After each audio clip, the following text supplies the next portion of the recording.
Good morning, good afternoon, and good evening. I am Simone Moraes Russell, Food Safety Technical Officer in WHO Western Pacific region.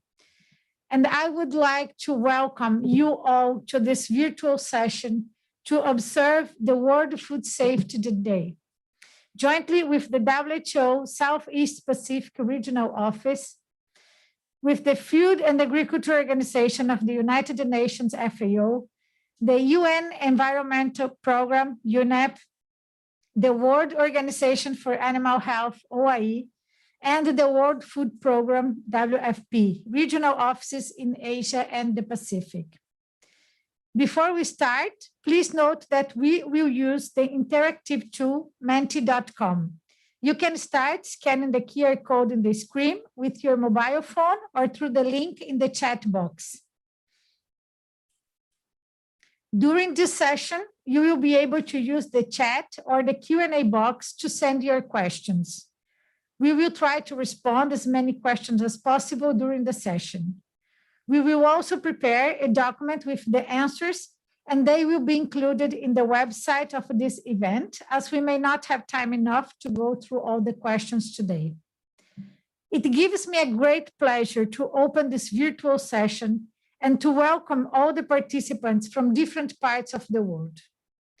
Recognizing the global burden of foodborne diseases, which affect individuals of all ages, in particular children under 5 and persons living in low-income countries, in 2018, the United Nations General Assembly established that every 7 June would be the World Food Safety Day.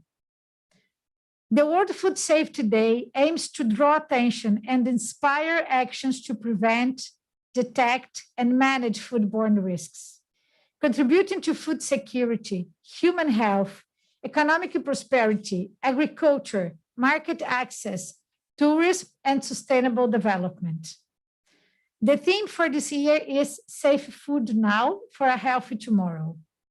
It stresses that production and consumption of safe food has immediate and long-term benefits for people, the planet, and the economy, and recognizes the systemic connections between the health of people, animals, plants, the environment, and the economy to help us to meet the needs of the future regarding food safety. The systemic connection between people, animals, and the environment is the called One Health approach. It acknowledges the complex and multidisciplinary issues raised by the interface of human, animal, and ecosystem health that require enhanced coordination and collaboration among sectors and agencies, nationally and internationally. It is also essential for the achievement of the Sustainable Development Goals. As the human population continues to grow, we face increasing challenges to ensure that people will have access to safe, nutritious, and healthy food. The global human population is expected to reach 9.7 billion people by the year 2050, which will require an increase in food production by more than 50% compared to 2012 production levels to meet the demand. But the increased demand for food has already stressed natural resources, causing soil erosion, loss of biodiverse landscapes, and pollution of the environment all around the world, and create new challenges in food safety and sustainable food production. Moreover, disasters and transboundary diseases embody huge threat to food safety and security. Natural disasters such as floods and fires generate paths for pathogens, chemicals, and other pollutants to contaminate water, air, and the environment in which we live and grow our food. Globalization and travels have increased concerns related to transboundary diseases and for food safety and food security. The outbreaks of transboundary diseases can devastate food productions and affect the cost and availability of food, not to mention that they can also be zoonotic and pose a public health risk. One Health is the approach to enhance sustainable practices in food production and to improve the overall health and well-being of humans, animals, and the environment. One Health approach is the basis to achieve safe food now for a healthy tomorrow. It gives me now a great pleasure to introduce to you Mr. Suvrat Bafna, Food Safety and Quality Assurance Officer from the World Food Programme, who will moderate the next part of the session. Good morning, everyone. You will see in the chat a link to Menti, where we will have an interactive session. There are a few questions that we'd like you to answer. For people who joined on YouTube, you can put your answers in the chat. Can we have the slides up, please?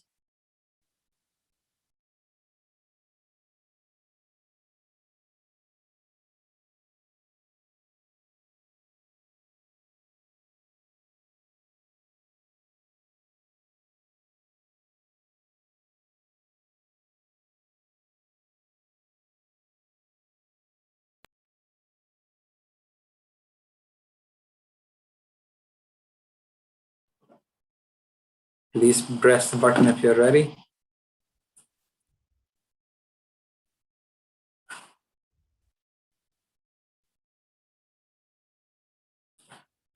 So the first question, where are you from?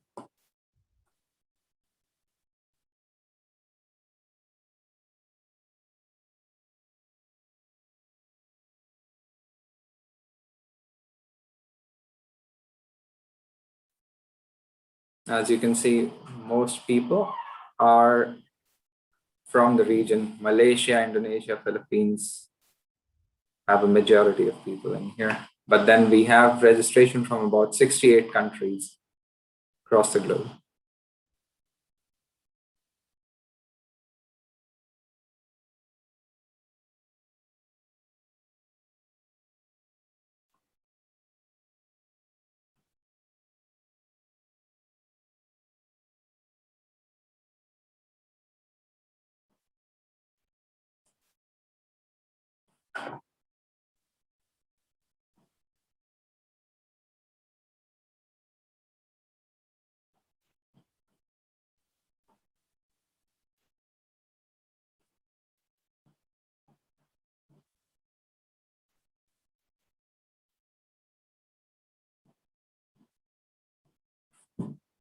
Next question, what is your role in the food system? We are all consumers, but what other part do you represent?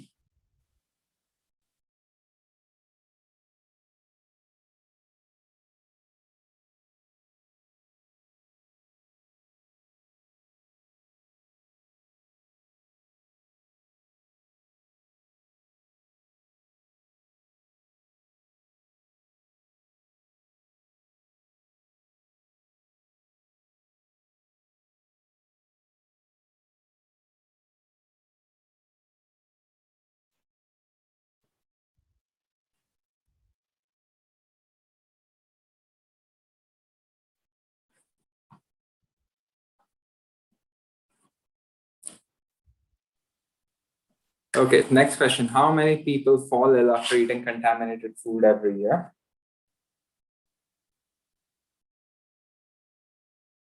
We see there are various answers.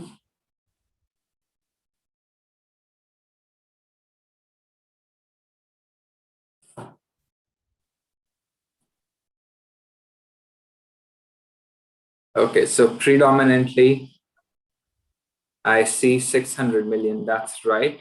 Each year, unsafe food causes 600 million people, almost 1 in 10, to fall ill due to foodborne illnesses, and 420,000 deaths. 30% of the foodborne deaths occur amongst children under 5, 125,000. So 600,000 is the correct, 600 million is the correct answer.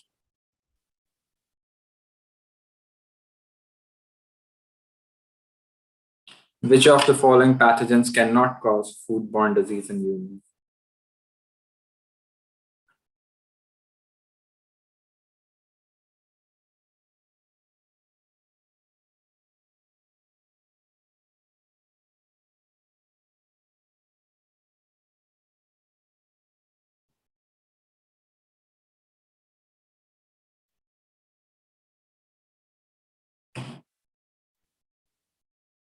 It's great. We have a very versatile audience here. African swine fever virus is the correct answer.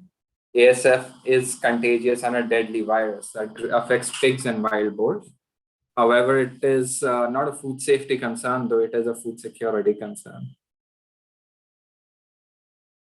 That's great.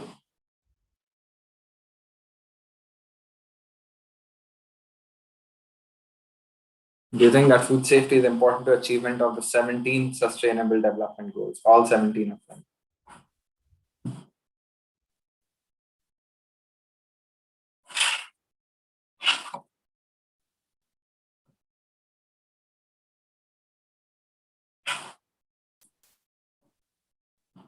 Okay, I see predominantly yes. That is true. Better food safety means better nutrition, less waste, and can lead to more food security. In turn, better nutrition and more efficient food systems pay strong, lifelong dividends for health, productivity, and economic growth. This complex relationship between food and food safety and various aspects of the human development means that food safety is part of all the 17 SDGs. There are some goals where it is easier to establish this relationship. For example, SDG 2, zero hunger, SDG 3, good health and well being, SDG 12, responsible consumption and production. So the answer is correct.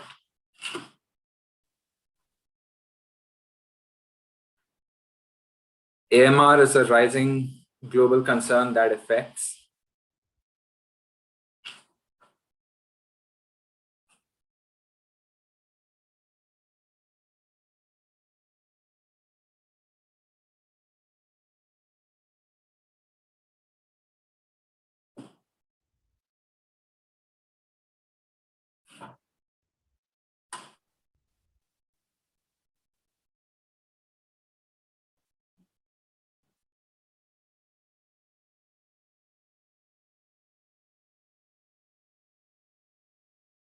Well, I think most of you are saying all of the above, and I agree. AMR is actually a complex problem that requires a united multi-sectoral approach. The One Health approach brings together multiple sectors and stakeholders engaged in human, terrestrial, and aquatic animals and plant health, food and feed production, and the environment to communicate and work together in the design and implementation of programs, policies, legislation, and research to attain better public health outcomes, including food safety. So it is all of the above.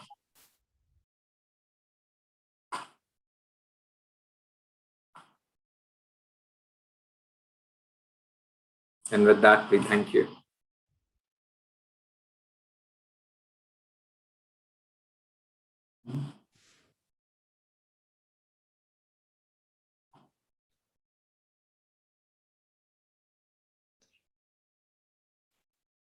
Okay, so my name is Maho Urabe. I'm a regional veterinary officer at the World Organization for Animal Health, or also known as the OIE. So this next session is going to be about food safety across the food chain. To begin with, I would like to show you an infographic.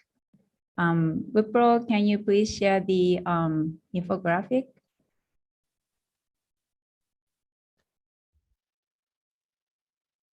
So as you may know, food safety starts at farm level and ends at plate. Food may be contaminated at primary production, distribution, and storage, processing, selling, and preparation and consumption. In other words, food contamination may happen at any stage of the food chain, which demands multi-sectoral and multidisciplinary approaches, or One Health approach across the food chain. In the infographic, the sectors that play key roles to minimize contamination risks are shown around the key steps of the food chain. For this session, we have invited experts to elaborate food safety from the perspectives of plant production and health, animal production and health, environmental health, public health, and food standards and trade. The experts will explain what hazards are present across the food chain, how they impact consumer health, food safety, and international trade, and how to mitigate risks at different stages.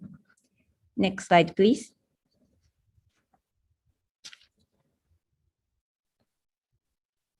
Now it is my great pleasure to introduce the speakers. Please visit the event webpage for the speakers' biodata.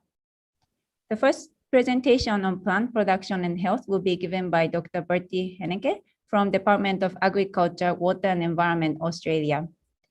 The second presentation on animal production and health will be given by Professor Kohei Makita from Rakuno Gakuen University in Japan. The perspective from the environmental health sector will be presented by Ms. Kakuko Nagatani Yoshida from UNEP Asia and Pacific Office. We will then hear from Ms. Sally Johnston from Ministry for Primary Industries, New Zealand, about the public health perspective. And the final presentation on the food standards and trade will be delivered by Mr. Sanjay Dev, former chairperson of Codex Alimentarius Commission. If you have any comments or questions to the speakers, please type them in the Q&A box or the chat box. The speakers, as well as the officers of international organization, will be answering the questions. We will have a live presentation by Dr. Henneke, followed by pre-recorded presentations by other speakers. Dr. Henneke, the floor is yours. Wipro, please put the Dr. Henneke slide up.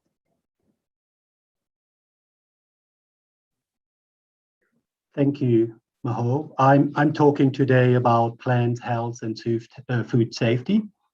If we can get up the first slide, please.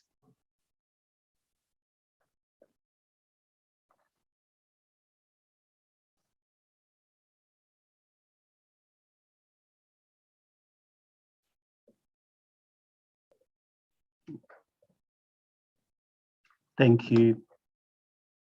The next slide, please.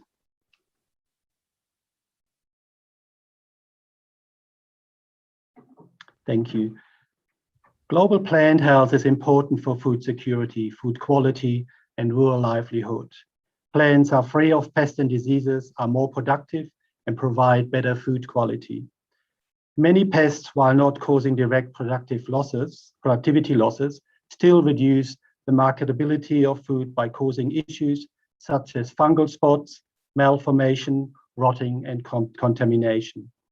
Added to this, some of the measures, namely chemical controls, are important to maintain productive agricultural systems, must be used with care so as to balance the food safety requirements with pest control. This is an important balance to keep, and there are a number of strategies used across the value chain from farm, regional, international levels to ensure this balance.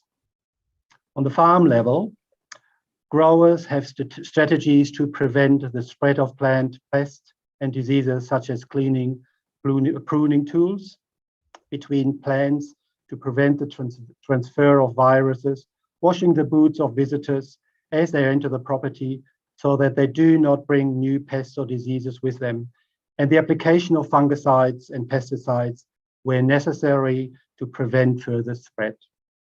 The next slide, please.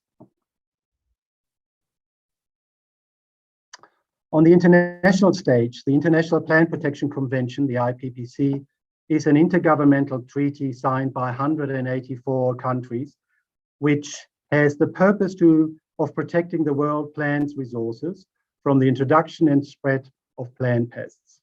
The primary mechanism of the IPPC governing body, the Commission on Phytosanitary Measures, is the development of internationally agreed standards, the ISPMs, to facilitate trade in such a way as to protect countries' natural resources and industry from exotic pests and diseases.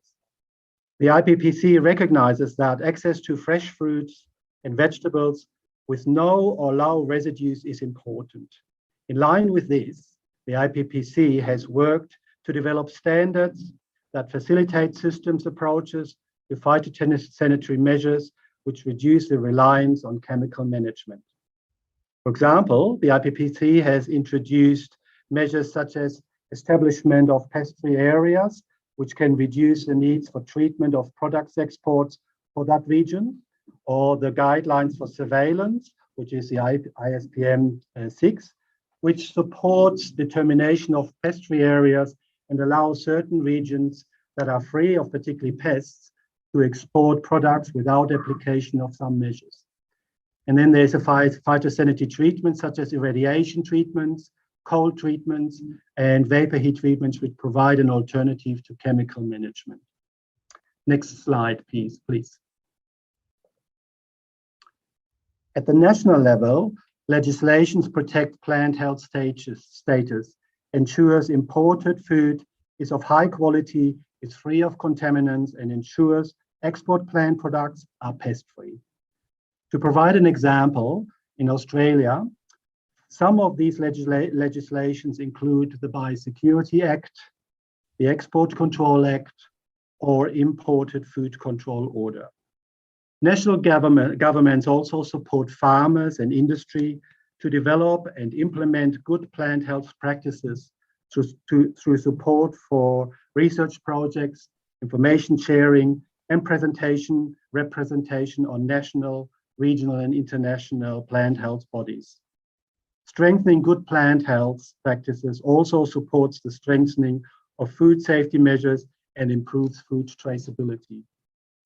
Next slide, please. Implementation of standards set by the IPPC and industry bodies also occur via the processes of distributors and traders. In Australia, authorized officers inspect goods destined for export according to export legislation and import country requirements. This may include inspections of transport unit to ensure pest freedom and to ensure products are not infested by after loading. Another point is packaging and vehicles must be clean and pest.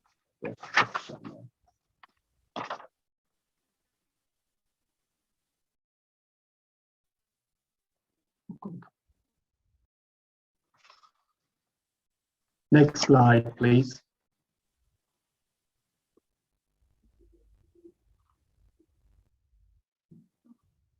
Is it on? Oh, it's coming here. So you can see there are many processes in place that work to ensure that all components of the value chain take measures to safeguard and balance plant health and food safety and their potential implications on human health and trade.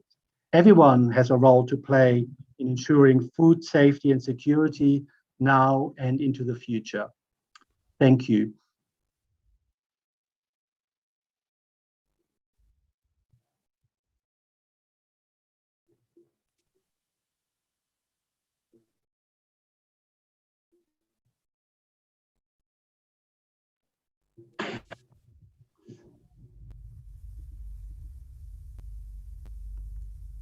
Hello everyone, my name is Kohei Makita. Today I talk about animal production and health.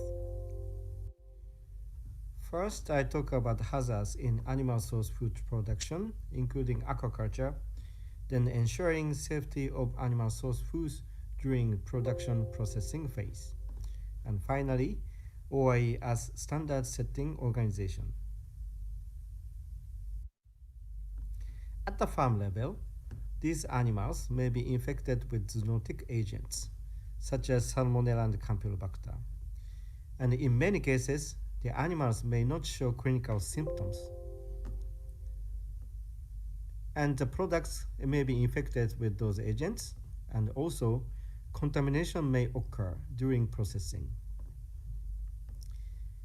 When veterinarians use veterinary drugs, antimicrobial resistant bacteria may be selected. And those drugs may remain in the product. And when the quality of feeds are bad, such as molded feeds, for example, aflatoxin may be produced, which causes liver cancer in humans. Many toxins are known to be heat resistant. To ensure safety of animal source foods at the farm level, hard health management such as regular health check of animals and farm biosecurity is important in producing healthy animals.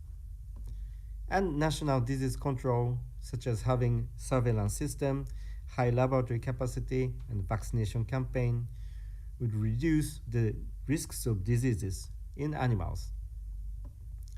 And for veterinary drug use, prudent use of veterinary drugs would prevent selection of antimicrobial resistant bacteria, and setting standards such as withdrawal periods ensures freedom from these drugs in the product. For feed quality control, setting standards and surveillance and monitoring are important to maintain the quality of feeds, which connects to health of animals. Establishing a system of traceability connecting farm to fork are important to ensure the quality of the products from farm to fork. At the processing phase in slaughterhouse, clinical examination and inspection of carcass by veterinarians are important to make sure the carcasses are safe. And hygienic handling of carcass prevents cross-contamination. Laboratory analysis is important to make sure the carcasses are free from disease. And when data suggests farm outbreaks at the farm level, then collaboration with veterinary authority is important to trace back to the farms to reduce the disease risks. In processing plants, quality check of primary products and application of HACCP are important to maintain safety and quality throughout the process. And again, collaboration with veterinary authority is important. Traceability connects farm to fork. OIE, as standard setting organization, produces terrestrial animal health code and aquatic animal health code, and they work as basis of national legislation. And OIE has OIE national focal points of animal production food safety in each OIE member country, and they work for standard setting and implementation of the standards. OIE Collaborating Center for Food Safety provides training and seminar and enhance networking of OIE national focal points, and it works to improve food safety in the region, because there are the difference in the level of food safety in those countries and territories. Thank you very much for your attention. Hello. Greetings from United Nations Environment Programme, Regional Office for Asia and the Pacific in Bangkok. This is Kakuko Yoshida. I would like to take a few minutes of your time to share information about the state of the environment and food safety. According to the latest report published by UNESCAP, many countries in the Asia-Pacific are struggling to meet environment-related targets of Sustainable Development Goal. In some cases, we have seen a regression over recent years. Why so? Let us first look at chemical management. Over 350,000 chemicals and mixtures are registered for production and use, and this number is up to 3 times more than previously thought.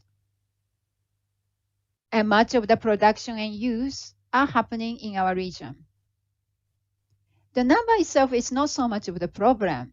The problem is that many of those chemicals remain publicly unknown because they are either considered to be confidential information or ambiguously described from the registry.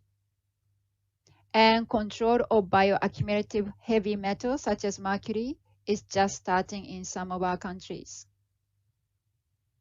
The region faces air pollution crisis. About 4 billion people, 92% of our population, are exposed to unhealthy levels of air pollution. Air pollution not only kills, but also reduces the yield of soybean, wheat, rice, maize, our staple food crop, by significant portion. Ecosystem degradation is also affecting the poor. The 70% of poor people rely on natural resources for livelihood. 10 out of 14 terrestrial habitats show a decrease in vegetation productivity. And wetland loss is associated with over 80% of decline in freshwater species. Coral reef bleaching, which is associated with global warming, sea temperature rise. These events are now happening more frequently, around 6-year interval, while their recovery normally takes 10 years. Waste management is another major challenge for the region and globally. About 1/3 of food is wasted each year. While all this food waste going to waste management stream, which is already overwhelmed and not coping. By 2040, about 4 billion people globally are likely to be without any organized waste collection service. Adding to this already huge problem is the plastic pollution. Annual plastic flows to the ocean are expected to grow from 11 million metric tons in 2016 to 29 million metric tons by 2040. And all but one in the top 10 plastic pollution countries and 43 of the top 50 plastic pollution rivers are unfortunately in Asia-Pacific region. And with COVID crisis, we have seen major increase in single-use plastic items in the food industries, e-commerce, and also as a protective gear, medical use. All these have increased, adding to already exponential growth of plastic pollution. Bottom line is unhealthy planet, unhealthy people, no food security and safety. Another major cause of concern is antimicrobial resistance, AMR, which is set to become a major cause of death by 2050. Entry of residues, resistant microorganisms, and antimicrobial resistant genes into the environment, however, is very poorly understood. That is why the UN Environment Assembly Resolution 3/4 on Environment and Health underlined the need of further investigation of the role of environment pollution in development of AMR. To tackle environmental challenges described, I would like to conclude my presentation by proposing 3 important areas for intervention. Number 1, policy intervention. Policy intervention can help guide the transformative change. For example, meeting obligation as party to multilateral environment agreement, including the development of national action plans with targets and enforcement mechanism to control and eliminate pollution sources and protect environment and ecosystem will be vital. Number 2, systemic innovation, which is a key towards sustainable world. For example, elimination of hazardous substances, additive, waste and emission of pollutants through the food value chain. All throughout, life cycle approach is highly recommended.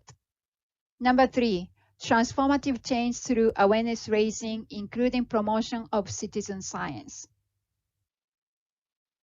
In 2 days' time, we will be celebrating this year's World Environment Day by theme of reimagine, recreate, and restore. Let us work all together for healthy planet, healthy people, and food security. Thank you. Kia ora. I'm very happy to be here today to talk to you about public health and food safety. I mentioned to a colleague today that I was giving a 5-minute presentation about the relationship between food safety and public health. And they said, 5 minutes? You could do that in a single slide. Well, here's that slide. Thank you. But seriously, it's not hard to fill 5 minutes when you are asked to cover hazards across the food chain, the effect of those hazards on consumer health, and then what we can do about mitigating the risks using a One Health approach. Honestly, that sounds like an entire food safety degree. 5 minutes isn't enough for that. So instead, I thought I might give you a bit of an example about a situation that I think, or I hope at least, illustrates people from across the food chain working together to make food safe. A couple of years ago, a chef posted on Facebook that he was having to remove one of his signature dishes because of bureaucratic red tape gone mad. An auditor had visited his premises and noticed that he was serving a medium rare burger and asked him to show them that that burger patty had reached safe temperatures at the centre. The chef wasn't able to do that, so the auditor suggested that he either remove the item from his menu or he take some steps to show that he could make that medium rare burger safely. That is, that he could get it to a temperature to kill harmful bugs. The chef felt that this was highly unnecessary, and the outrage sparked in social and mainstream media in the following days showed that many other chefs and consumers felt exactly the same way. We gathered a few chefs together to understand their perspectives on why they felt like a medium rare burger really didn't need to be cooked thoroughly. Their view was that they were sourcing their meat from regulated slaughterhouses and butchers, and so they had a reasonable expectation that the meat would be safe. And if it wasn't, it was because the government wasn't doing a good enough job. So we led a bit of a conversation about what happens to the meat before it gets to the restaurant. Starting on the farm in a pasture based production system, the chefs realised that bugs are going to get from the environment onto the hides of the animals, and that those hides are never going to be perfectly clean before they get to the slaughterhouse.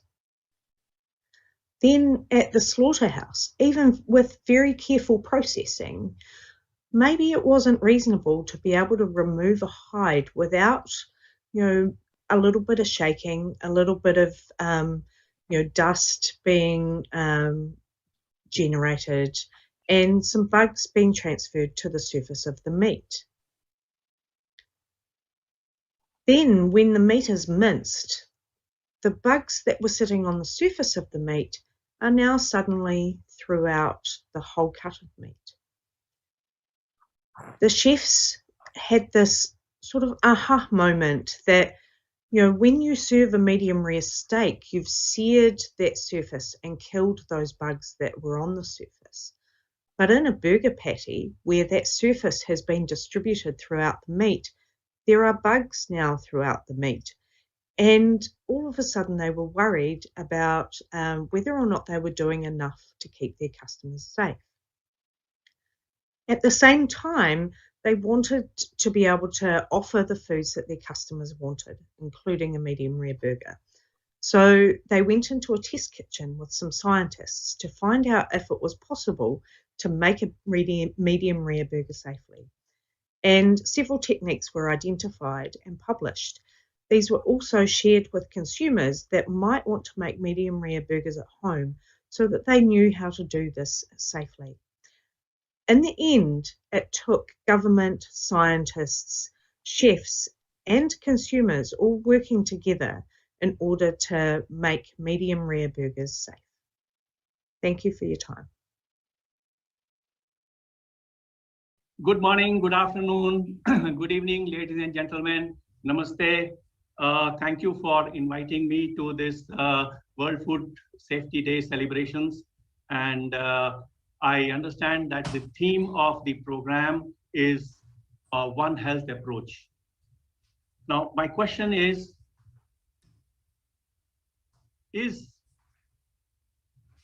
food One Health approach important? Do we need to follow a One Health approach?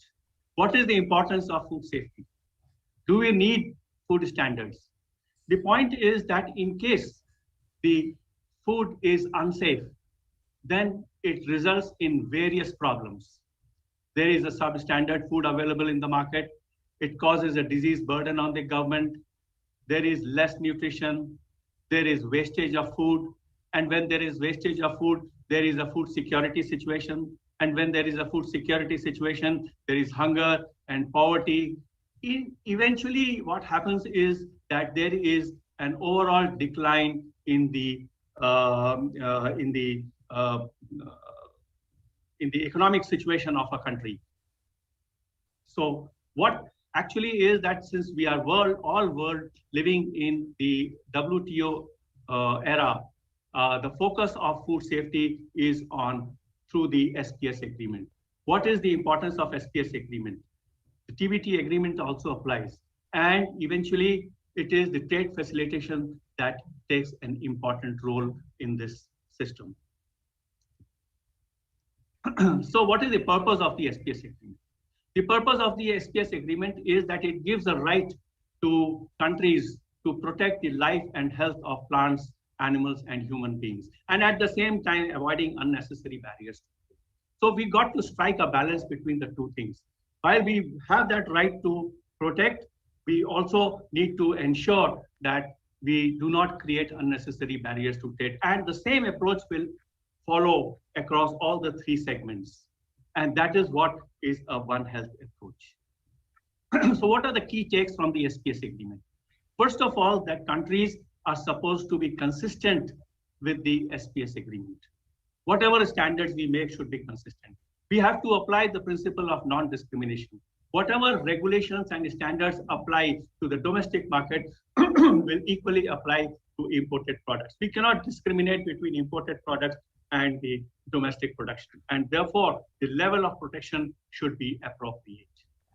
We need to ensure that we set science-based standards without creating any barriers to trade, as I showed you in the previous slide.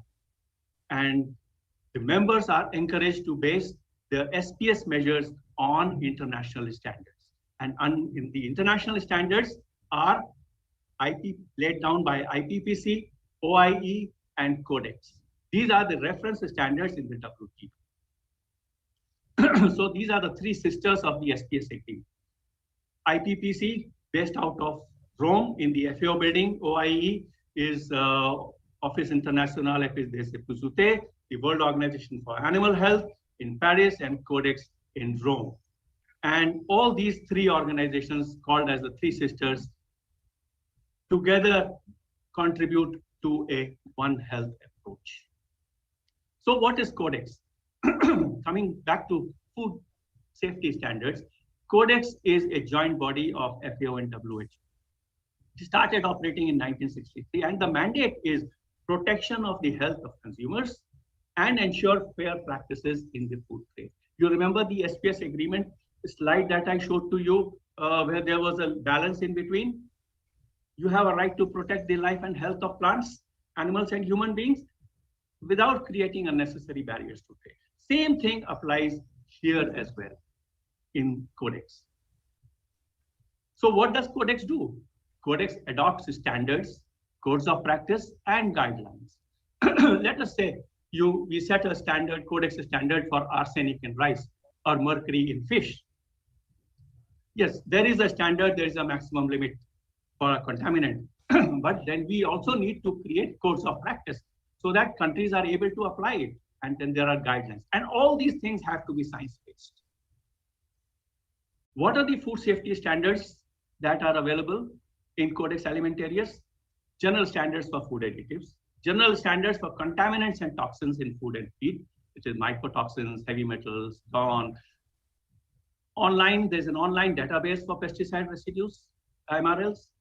There are MRLs and risk management recommendations for residues of veterinary drugs and food hygiene. The general principles of food hygiene is the most important document in the food hygiene in Codex. And also so many codes of practice are based on this document. So there are codes of practice for mycotoxins.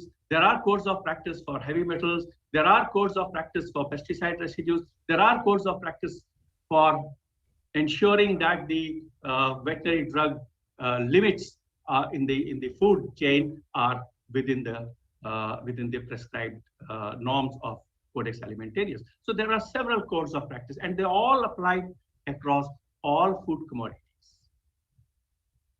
So the theme is you align with Codex, and when you align with Codex, it ensures food safety everywhere. It facilitates trade between countries because exchange of information between two countries is standardized, and it helps to settle differences. It saves a lot of time. So it helps the food safety standards help in ensuring food safety and facilitating trade. And that exactly is the objective of the SPS agreement. Thank you very much, ladies and gentlemen, and I will be happy to respond to questions. Thank you.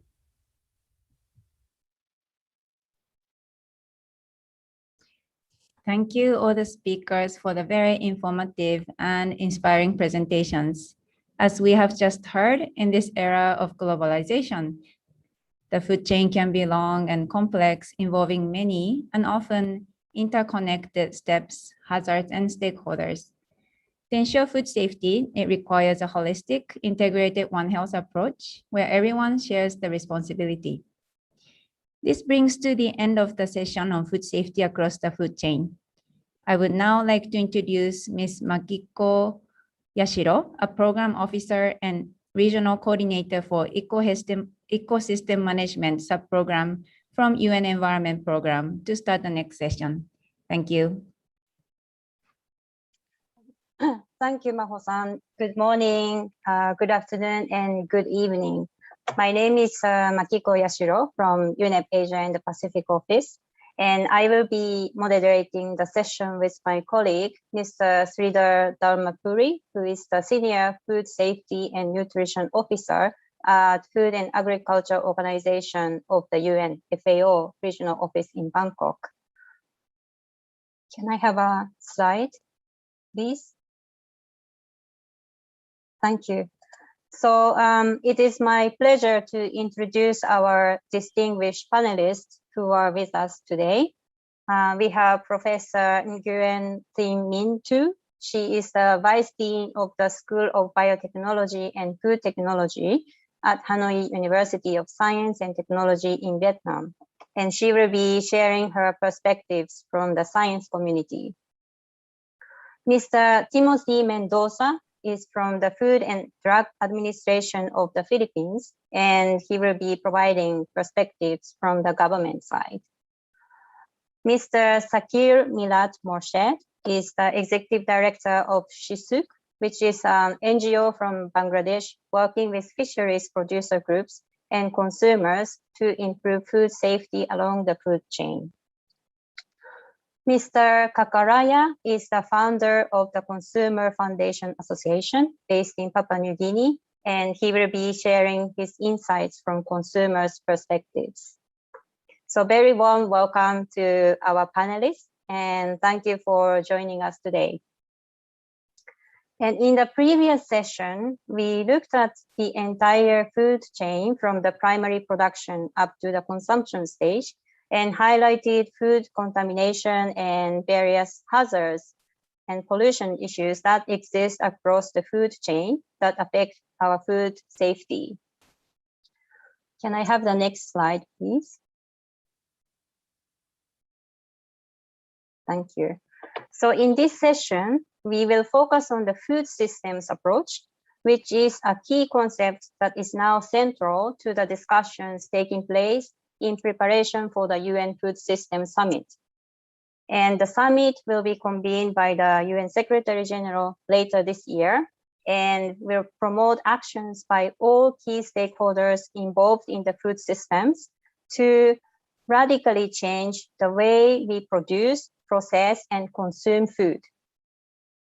And as you can see in the diagram that is shown now, food systems cover every person and every process involved in growing, raising, or making food and getting it into our stomach. And also looking at the issues related to food waste. The food systems are also closely connected to other systems such as health, environmental, economic and governance, and the science and innovation systems. And due to these linkages and interrelationships, the health of our food systems significantly affects the health of our bodies, as well as the health of our environment, our economies, and our cultures. Next slide, please.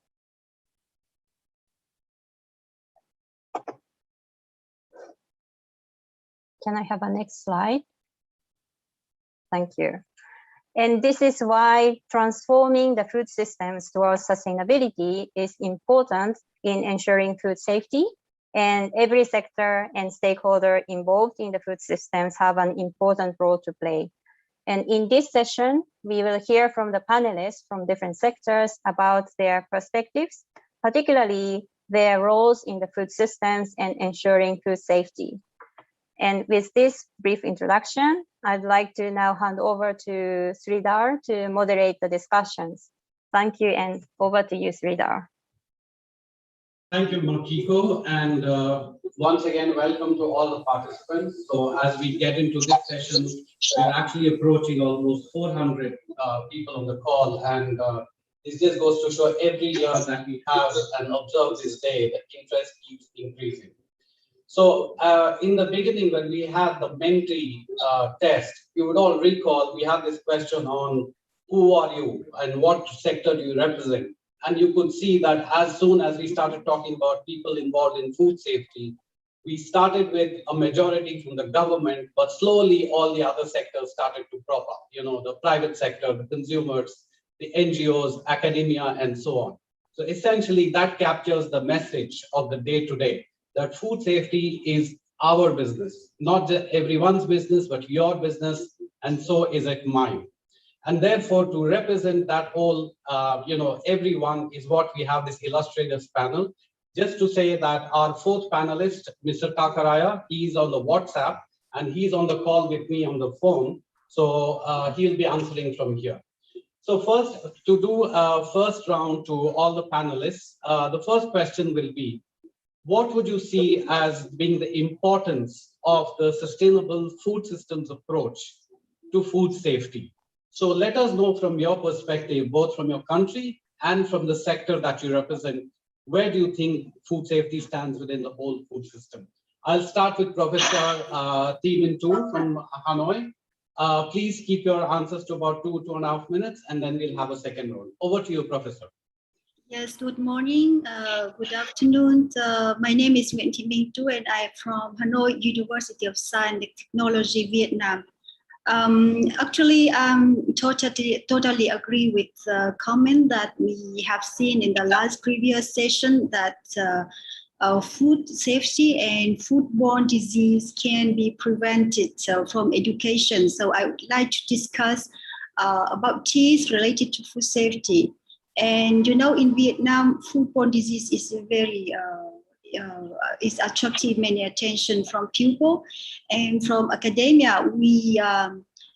The food safety has a specific role in, especially in our university, is present in degree. You can see we have the major, bachelor, and master program for food safety, and even food safety become annual contest for our students.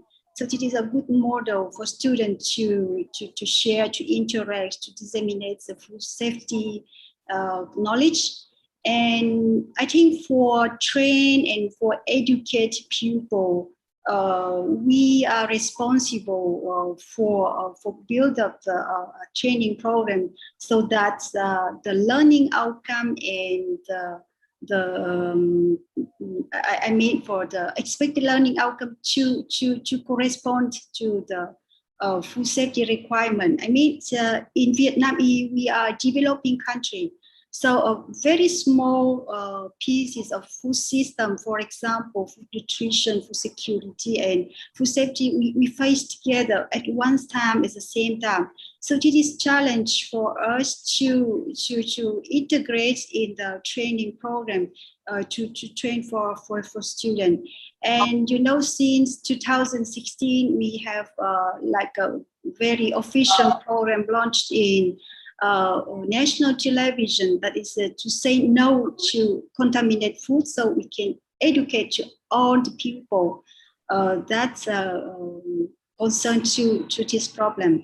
And also I want to share with you in my country for food safety and for food system, we have some leak of yes, food safety. I think food system is a very on-time terminology to build up the value of food. But however, in my country, developing country, we lack of trust in certification, lack of trust, and sometimes inconvenience. So people they don't pay interest to purchase the like a safety branded food. And also the majority of foods in Vietnam are produced from some small holders, where the food safety enforcement is weak. So I think it is our task to integrate all these to the training program, so we can have the labor force in the future. They have good awareness of the food safety and how to incorporate in the food system. Yes, thank you.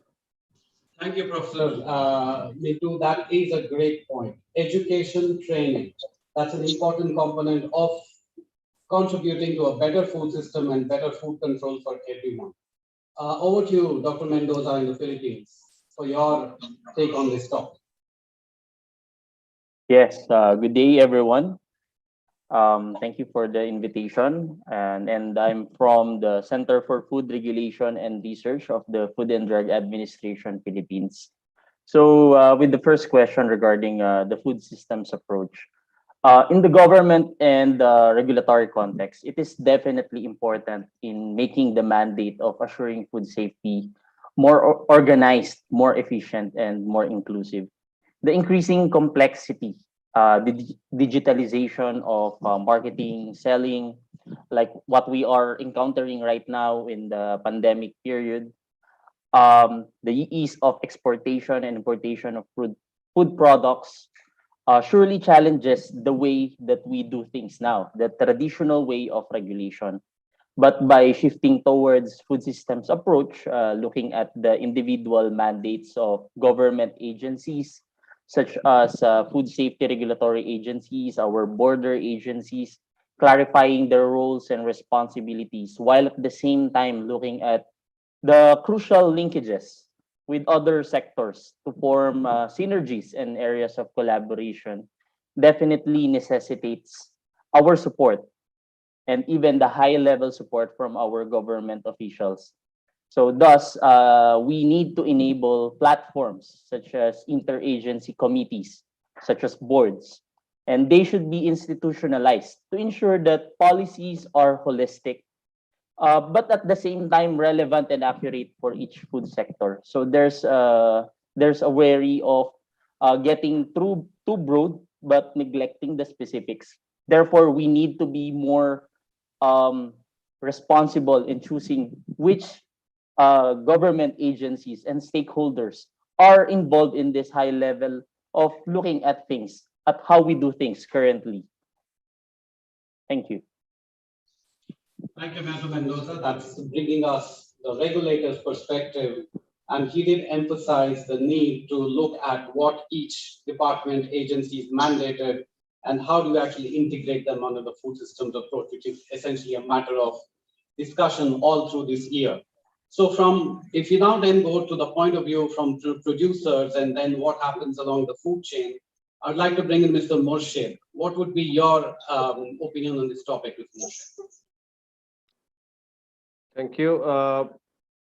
Good morning, good afternoon. First of all, I mean, anything unsafe should not be called a food, and all citizens should be ensured their right to food. And I believe this food system, food safety issues like easy and accessibility of food, safe food, and ensure safety of all food, including the street food, and the strong consumer movement should be considered as a priority indicator to measure the development of a country in future. Why I'm saying this, the overriding theme of the economic development is the improving the human well-being of a country, commonly measured by the GDP. And we know that the shortcoming of GDP in representing the well-being of a nation are well known, and it ignores the non-income aspects of well-being. So the human index and all other index actually emerge to reflect this footprint of environmental damage, and has gone out from this dissatisfaction of this GDP.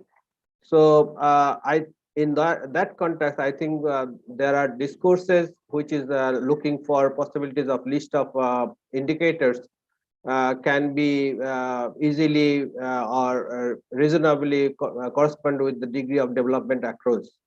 Meaning that there are new suggestions, like some people recommended that the quality of public transport, orderly trafficking, all these things could be a new visible indicator to assess the national development. I think with that, this food safety should be also a indicator to measure the country's development. Why I'm saying this?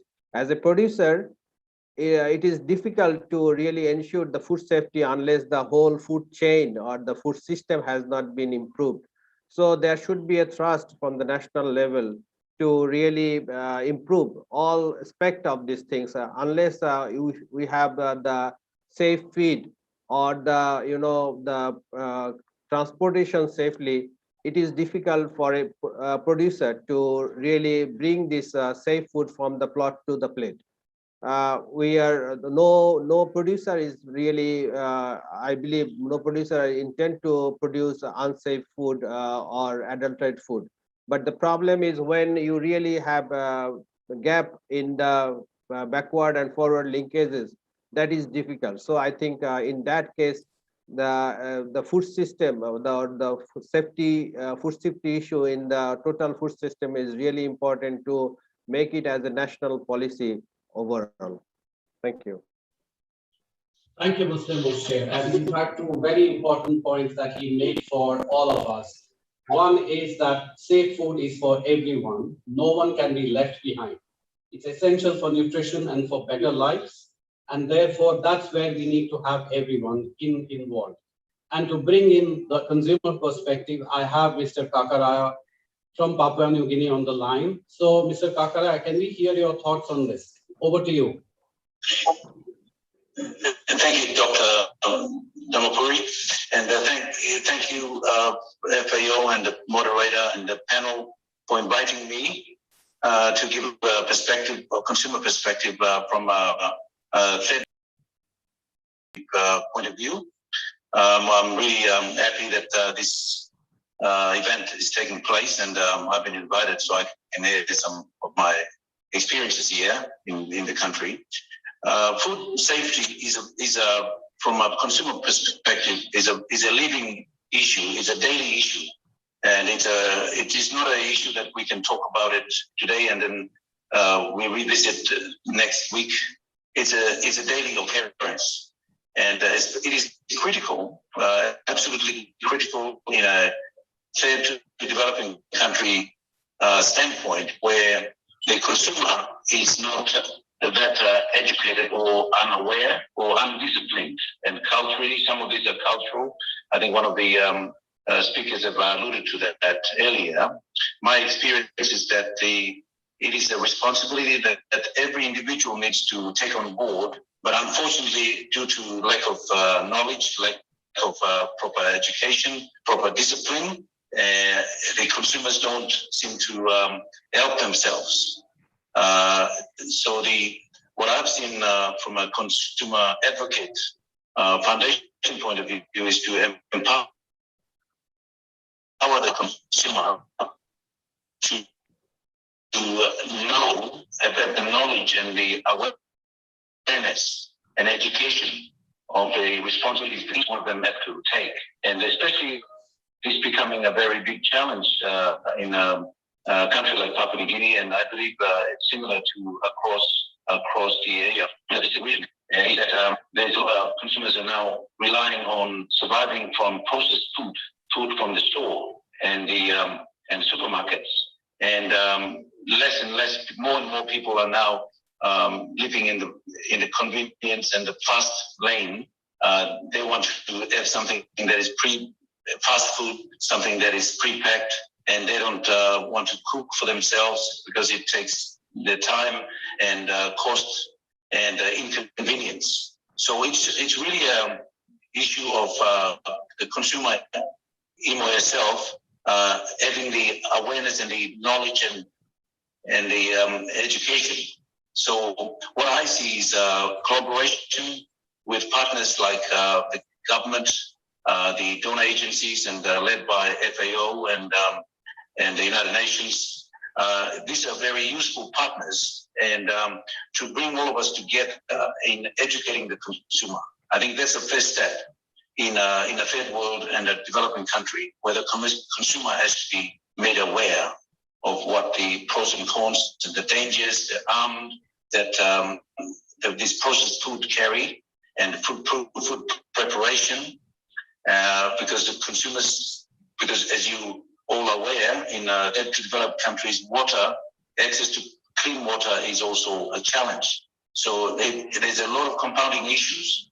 And I don't want to touch on the manufacturing and the overall food chain, but I want to focus on, because I have limited time, I'll focus on the challenges that the consumer has. So the first one, as I've emphasized, is the consumer's responsibility on how he or she can help themselves.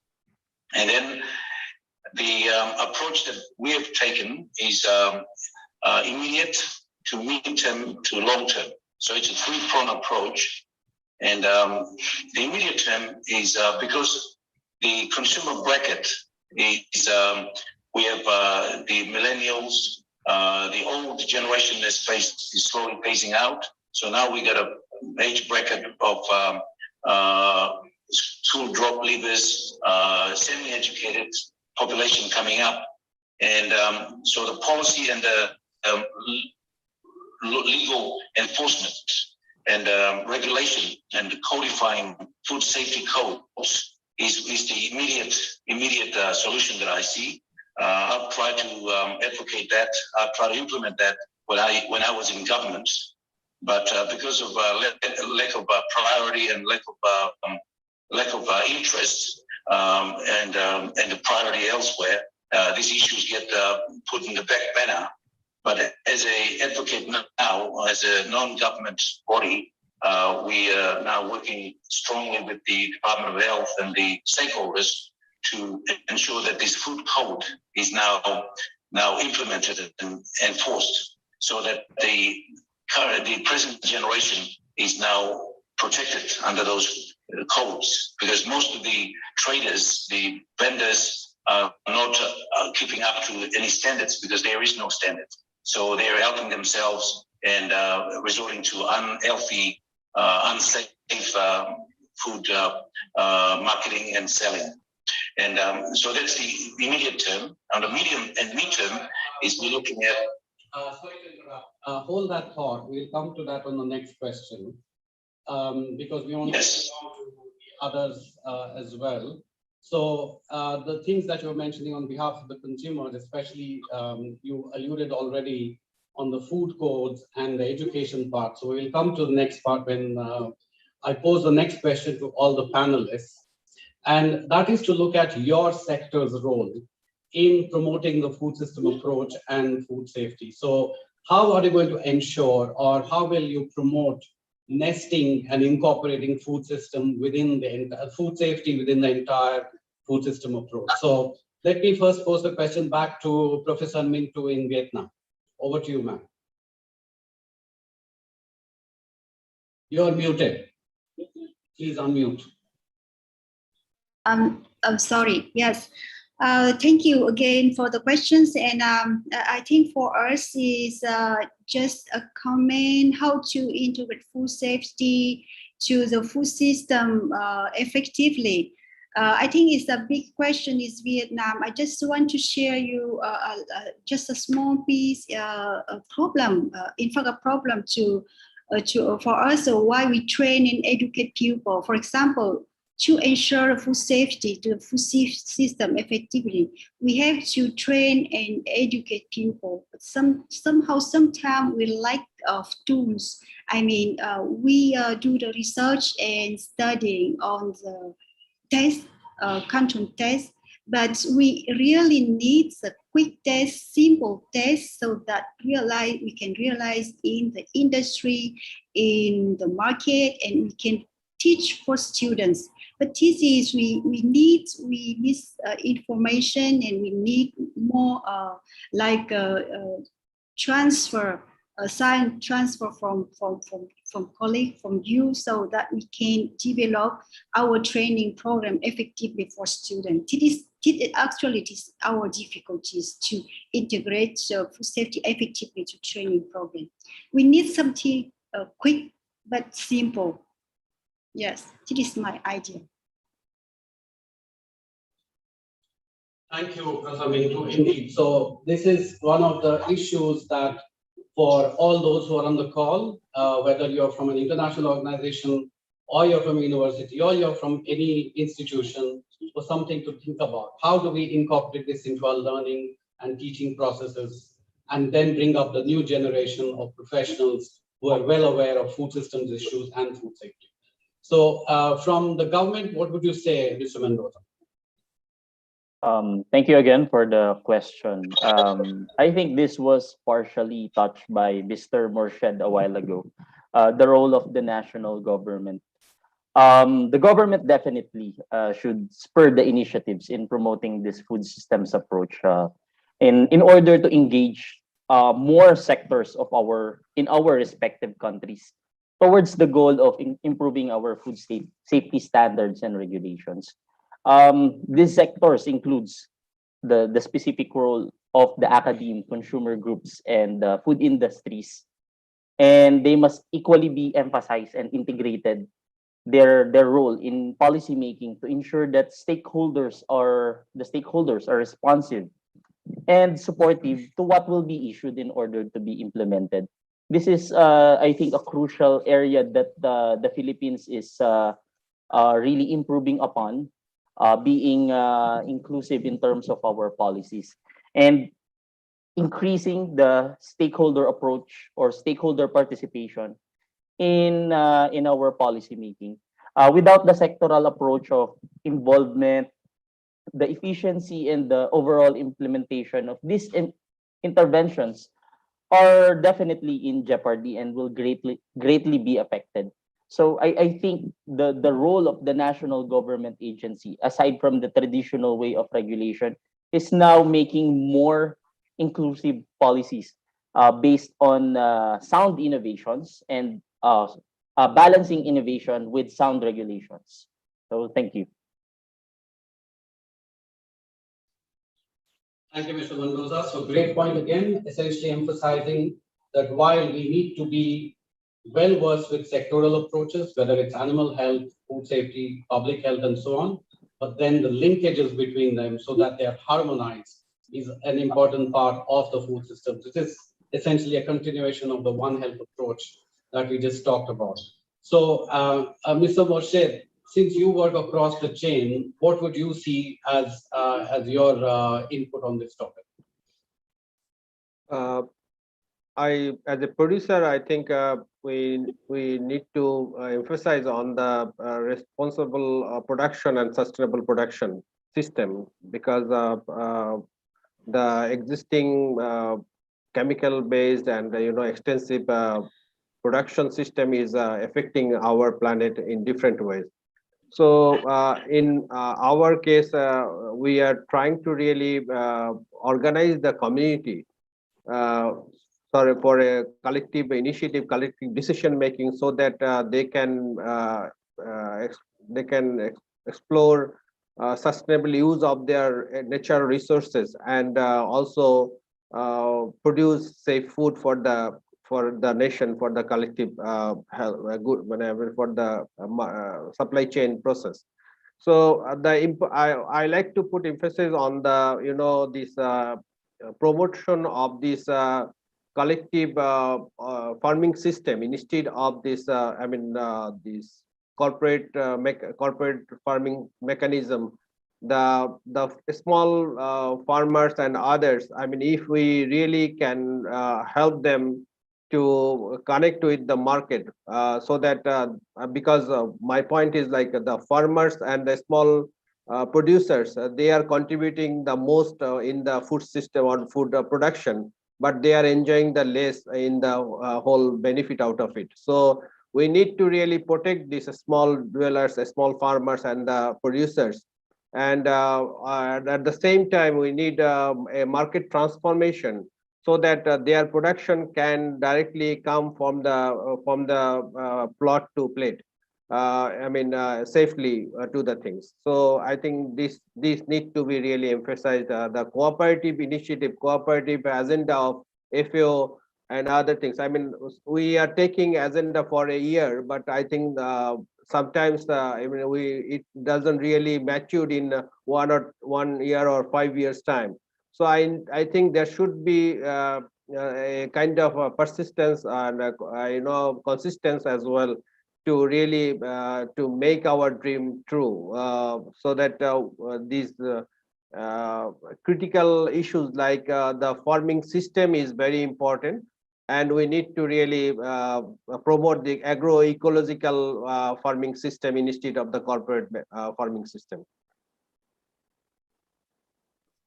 Thank you, Mr. Murshid. So again, some important points there, especially the emphasis on smallholders, who are in the millions in our region, and therefore they are an essential part of the food system. And also a lot, what Mr. Murshid said was about equity, equality, and opportunity for all to participate as full participants in the food system. So all good points. So Mr. Kakaraya, from your view, then what would you say from the consumer? Yes, on the thank you, Doctor.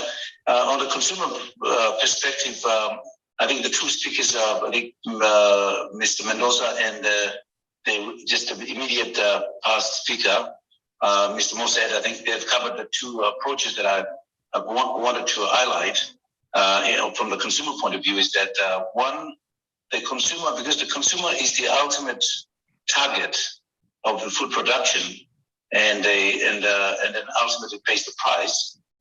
The consumer's interest should be embedded or integrated in the food production and preparation. So farming, as Mossad has said, is sustainable and healthy production. So consumers should, in collaboration with world government bodies and donor agencies, in coming up with food standards, in ISO standards. So the food preparation, where consumers' health is at stake, what are the additives, what are the preservatives? So we should, or some vetting that goes on in the production of food. So before it is packaged, and in packaging and all that goes into food production. And so consumer standards should be integrated into the food preparation and production. So again, it comes down to regulation in terms of food code, food production and guidelines. And then in terms of the consumer itself, in terms of the choices that consumers have in the market, because of the convenience and the lack of discipline that usually the consumers have, they resort to processed food, as I've mentioned earlier.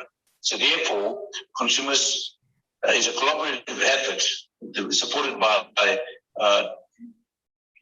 partners like FAO and all the stakeholders, that consumers need to be educated, and through the role that NGOs play, that consumers need to be educated and made aware of the consequences, of the ramifications of what this food could bring to your body if you consume this. So the consumer awareness is very important in terms of product information.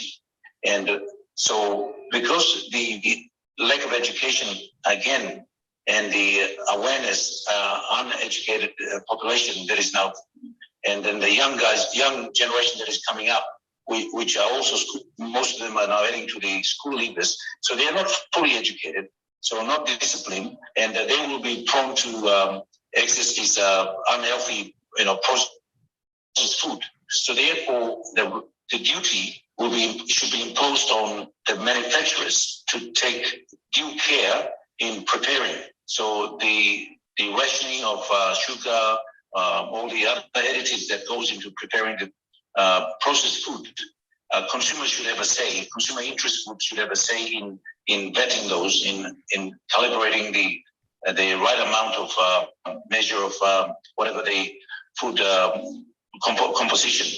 And so consumers should have a interest in the preparation as well as the purchase or over-the-counter consumption of the product itself.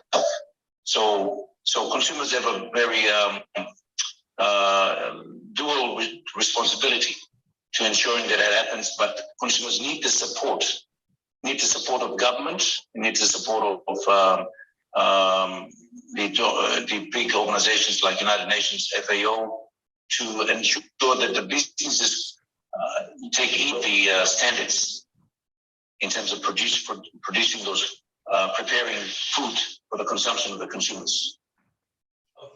Thank you, Mr. Kakara. So we are now getting actually very much talking about food systems issues. So not just into what food safety actually means in terms of good practices, standards, and their implementation, but also the ecosystem around it, which supports or in some ways does not. So we will just finish with a final question, and we have very limited time. So please keep it very short, maybe less than a minute if you could. And this is just to let us know what's your thought on the future of food safety and bring in some aspects of sustainability into it. What do you see as what's going to happen in the next few years? We may not be right, we may not be wrong, but it's always good to have these thoughts in mind. So over to you first, Professor Mintu. I think the food safety is perspective in the near future, and it is we are responsible, and we do believe that our future labor force will answer to the needs of the market. And I think yes, for us, for the training, food companies, food enterprise, they must support us and to involve in the training process. And as you know, as you have mentioned earlier, regulation is very important, but regulation itself, we never compel everyone to respect food safety. So I think it is our responsibility to build up the knowledge, the skill, attitude, practice to students, and it is we are doing now in our training program at our university and in Vietnam. Thank you. Thank you. Indeed, the labor force. So that's a great point. That's the way to delegate and get wider participation and prepare new area of innovation and technology all across food safety. So Mr. Mendoza, what do you see as a future from your point of view?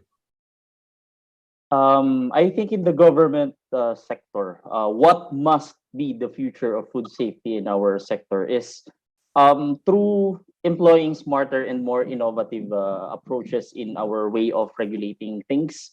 So that definitely the role of technology is at the forefront of it.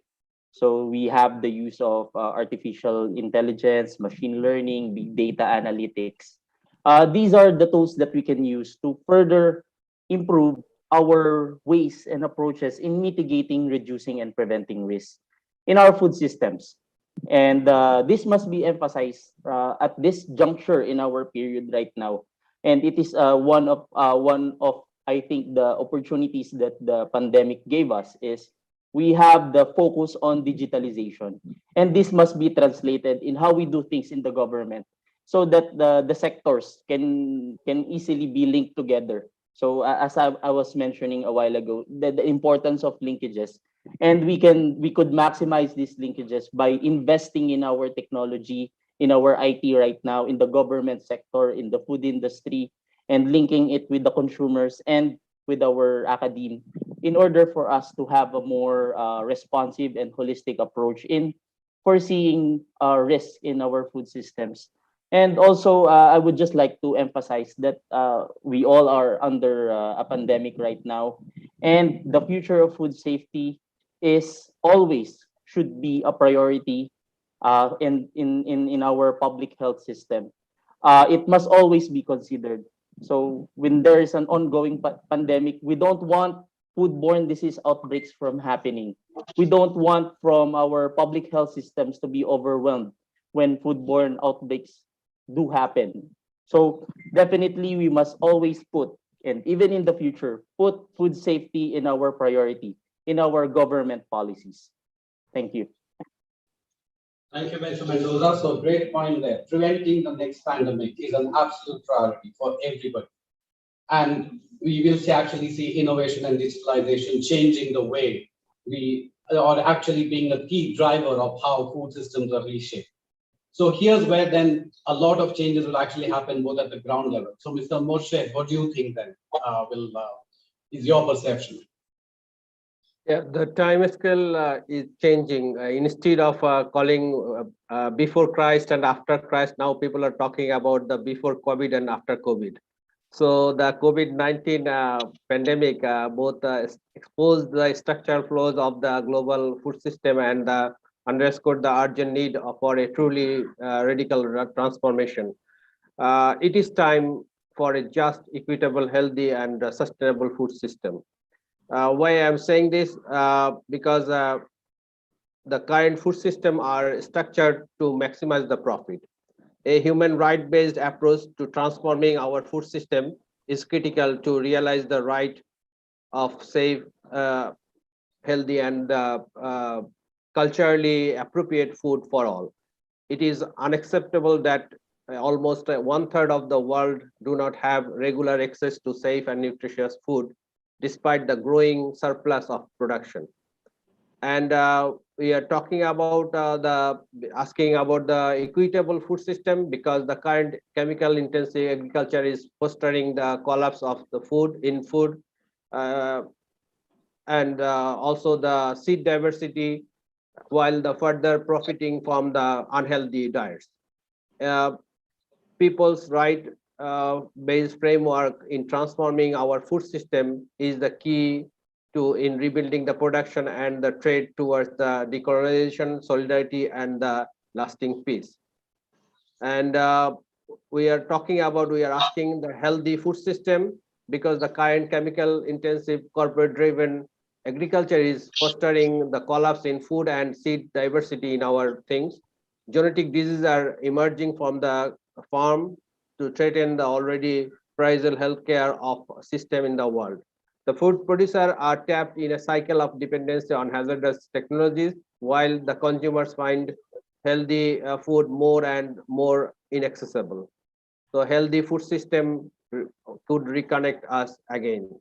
And we need a sustainable food system because the agroecological product based food, the farming, agroecological farming, a productive, resilient, and the sustainable approach of farming can integrate cutting edge of science with the local and indigenous knowledge and the practice, and can replace the chemical intensive agriculture by putting farmers first. So we are that's why I think this is the I'm looking for a food system which is just, equitable, healthy, and sustainable. That's my future dream. Thank you, Mr. Moshe. I think that's a great message from this webinar to the UN Food System Summit. I think we should make an effort to get that message through. So finally, Mr. Kakara, you have the last word on behalf of all the panelists. So how do you visualize the future? Yes, again, from the perspective of third world to developing country, such as Papua New Guinea, what I see is the consumer, it all revolves around the consumer. Any system, whether it's a food system or whatever the system is, the people, the consumer, must be educated, because the consumer must first of all feel it is his responsibility to take care of his own health. And therefore, what I see is the long-term approach in addressing the food system, safety system, is that to target the next generation, I'm advocating on integrating consumer education as a course at the elementary and the secondary levels of school, and working in collaboration with the Department of Education. And that needs government support. And that needs, again, that needs support from organizations like FAO. So we need to educate from a non-government advocacy group point of view. We need to educate the consumers and the current generation and the future generation. So the future generation, current generation can be taken care of by food codes and regulating and the guidelines, food safety guidelines. But the future generation has to be educated to the extent where they can appreciate what healthy living is all about, because they will be more educated and more aware of the consequences that processed food can do there, or unhealthy consumption. So I see that the future lies in educating the next generation from the elementary to the secondary stages of learning, so that they become aware and they can take care of themselves in the marketplace. So that is, I think, where the long-term approach for consumers is, because once the consumer is aware and is educated, he can look up him or herself in the marketplace. Thank you, Mr. And finally, I think the COVID-19, which the two my colleagues have, I think, alluded to, COVID-19 is a wake-up call. And now that it is imposing, the governments are now regulating and imposing the protocols of hygiene and safety. I think this is a time when we can jump on a bandwagon and actually enforce this upon the consumers to embrace it, work with them to embrace healthy living as part of the educational process and compliance. Thank you. Yeah, thank you, Mr. Kakara. Indeed, a good point to finish, that to use all our learnings from COVID-19 as a springboard to improve our practices all around, and to actually focus much more on bringing everybody into the food system conversation. So thank you very much, all dear panelists. That was an excellent discussion. It was a learning for all of us, those who listened, and we are sure to take these ahead to both into our organizations, the work of our organizations, and into the Food System Summit and into the One Health initiatives we have here. So at this point, I'll hand over to Dr. Gyanendra Ghongal from the World Health Organizations. Over to you, Gyanendra. Thank you, Sridhar. First of all, I would like to thank all participants on the behalf of FAO, OIE, WHO, WFP, and UNEP.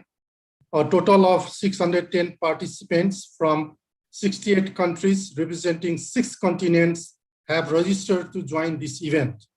We would like to thank all experts for excellent and concise presentations, and all panelists for active participation and contribution in productive and meaningful discussion. WHO and Food and Agriculture Organization of the United Nations, FAO, jointly facilitate the observance of World Food Safety Day in collaboration with member states and other relevant organizations. The Asia-Pacific region is ahead of other regions in terms of international partnership and operationalization of One Health.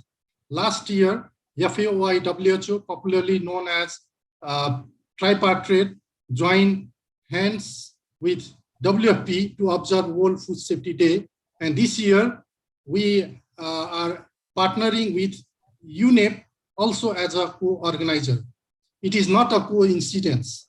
FAO, WHO have established Asia-Pacific One Health Coordination Group. Antimicrobial resistance, AMR, zoonotic influenza, rabies, and food safety are priority area for tripartite collaboration, and we have engaged UNEP for some activities in the past. It is a great pleasure to inform you that FAO, OIE, WHO, and UNEP Tripartite Plus have established joint One Health Secretariat and One Health high-level expert panel at the global level. And Tripartite Plus will have to work closely to deal with emerging issues such as climate change. Definitely, it is not easy to say, let us work together, but difficult to do so. However, it is not impossible, and this is the right direction towards viable and sustainable international partnership to better serve member states.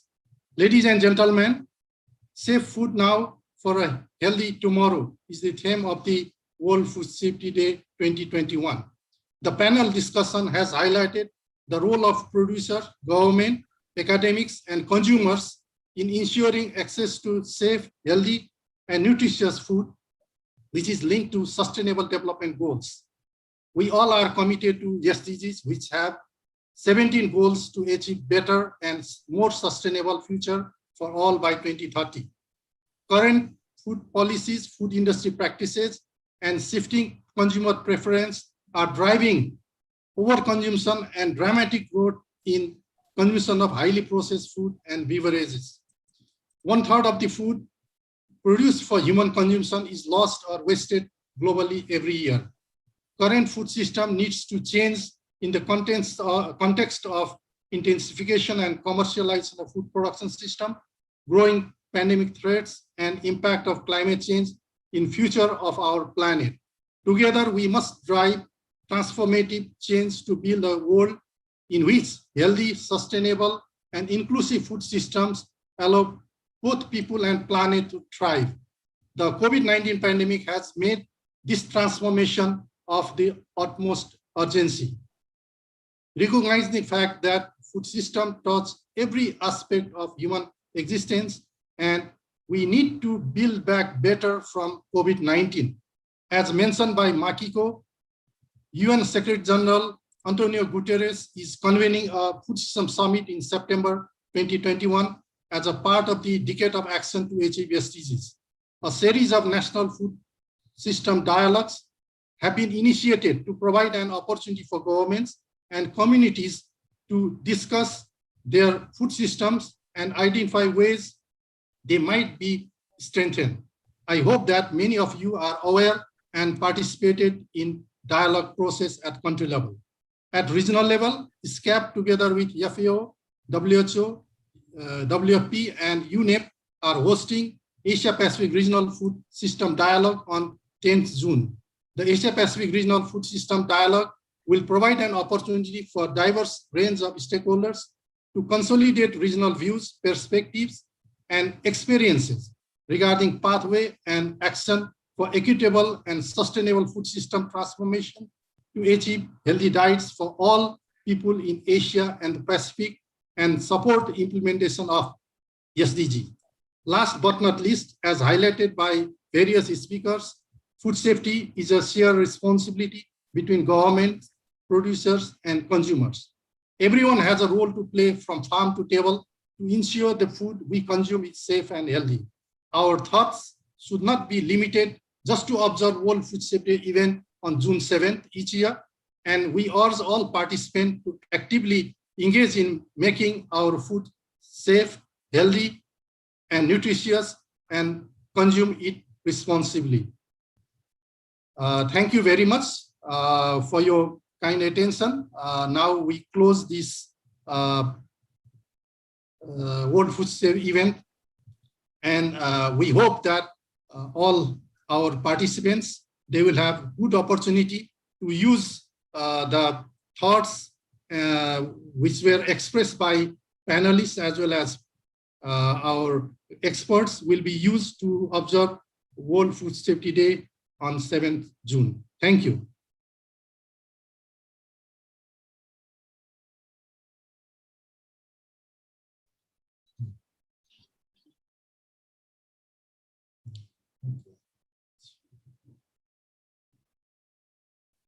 Thank you.